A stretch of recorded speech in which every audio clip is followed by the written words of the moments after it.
Snow hissed like steam against the windshield of the old pickup truck, slicing sideways through the air with the fury of a blizzard that had no intention of letting up. The engine growled low and steady as it crawled forward, tires crunching over frozen earth and drifts already knee-deep. Inside, 3 men sat in silence, weathered faces, calloused hands, eyes scanning the white chaos ahead for anything out of place. And then one of them shouted, "Stop!" The truck shuddered to a halt, its frame groaning from the sudden stop on ice-slick ground. Through the frost-laced glass, something dark emerged from the storm, a shape barely visible beneath the curtain of snow. If you're just tuning in, make sure to hit that subscribe button and drop a comment below telling us where you're watching from. We promise, this is one story you won't want to miss. They stepped out into the wind, boots sinking into fresh powder, breath rising in thick clouds. At first, they thought it was just another casualty of the cold, another lost cow, or perhaps a deer caught too far from cover. But when they got closer, they saw the truth, a wild Mustang, black as midnight, lying motionless in the snow. His coat shimmered faintly beneath the storm, dusted with white, but his chest rose and fell in shallow, labored breaths. His legs were tucked strangely beneath him, not in defeat, but in purpose. His head rested against the frozen ground, proud even in collapse.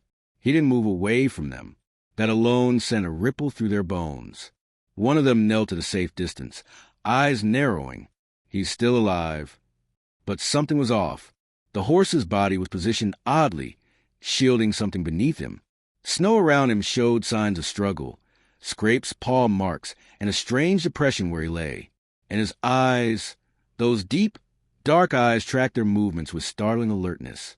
Not fear, not pain, something else entirely. Determination.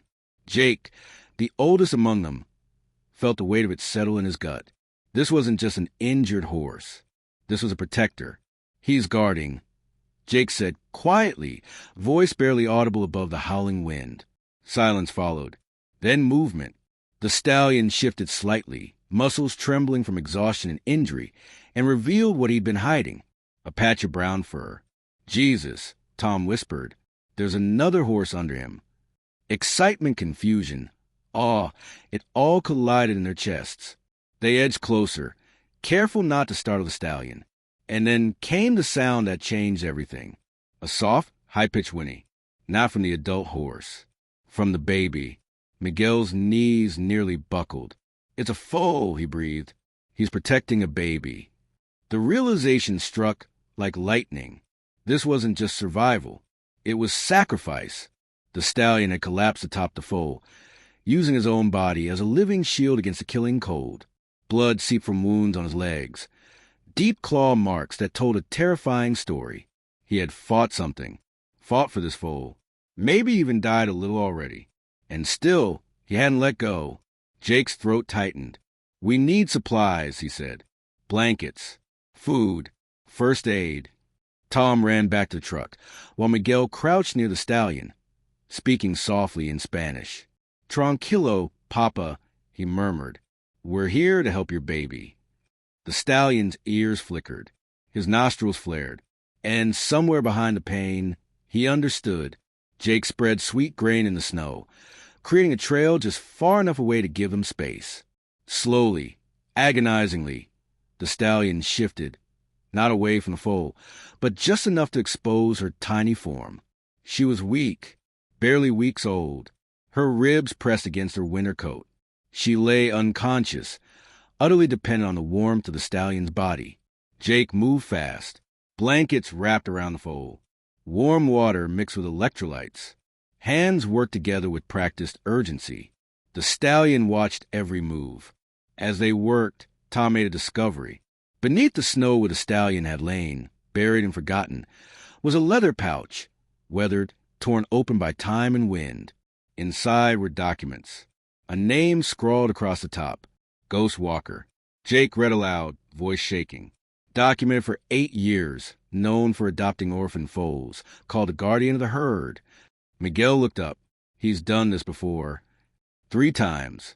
Wildlife biologists had been tracking him, documenting his rescues, calling him a legend.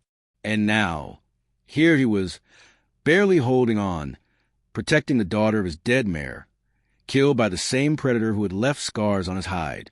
Jake knelt beside Ghost Walker, hand resting gently on his neck. "You did good. Old boy," he whispered. Outside, the storm raged.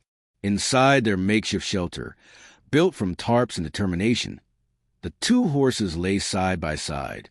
Luna, the foal, stirred more strongly now, eyes fluttering open to meet the stallion's gaze. She made a sound, not quite a whinny, more like a question. Ghost Walker answered, muzzle touching hers. Love passed between them, silent and unbreakable. Hours later, engines roared in the distance. Dr. Sarah Winters arrived with a convoy, mobile vet unit, rescue vehicles, sanctuary trucks. She knew Ghost Walker's name before she even saw him. "I've been documenting this horse for 15 years, she said. "He's a legend."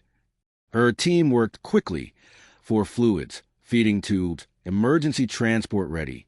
But Ghost Walker was fading. Jake asked the question none of them wanted to say out loud. "Will he make it?" Dr. Winters hesitated. Ghost Walker answered for himself. With great effort, he stood, legs shaking, breath ragged.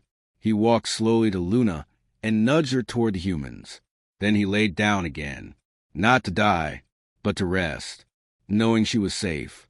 Jake stayed beside him. So did Tom. So did Miguel. 3 ranchers, hardened by years of work and weather, now kneeling in the snow, tears cutting tracks of frost on their cheeks. The storm broke as dawn approached. Light spilled across the plains, revealing Ghost Walker clearly for the first time. Scars mapped his body. Battles won, lives saved, love given without hesitation. Luna was loaded into the trailer. Dr. Winters played a video of her drinking eagerly, standing strong. Ghost Walker heard the sounds, saw the footage, and lifted his head. One last time, he issued a single, clear whinny, echoing across the snowy expanse. A goodbye, a blessing. Then he laid his head down, peacefully. Sunrise bathed the field in gold. Ghost Walker was gone, but not forgotten. 3 months later, Jake received a new video. Luna, now healthy, now strong, stood protectively over a younger FO brought in by the sanctuary. Just like Ghost Walker. The message came with the clip.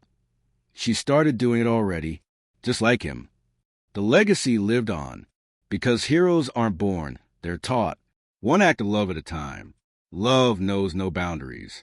Sometimes it walks on 4 legs, carries scars, and gives everything to keep one small life warm in a world that forgets to be kind.